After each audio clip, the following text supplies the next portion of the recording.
Ever wondered who convinced us that leaving Africa meant making it, but staying meant settling?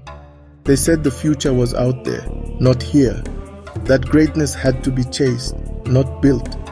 So we stopped dreaming in local colors. We stopped believing our roots could bear fruit. Every day we scroll by stories of luxury, lights, and fast lanes, as if worth is something you fly towards, not something you grow. They sold us a mirage, a passport to worth, a visa to visibility. But what if we told you that building a life here, despite it all, is the highest form of success? Think about it. Every farmer who turns dust into food, every tailor who creates with nothing but candlelight, they're not just surviving, they're redefining what it means to win.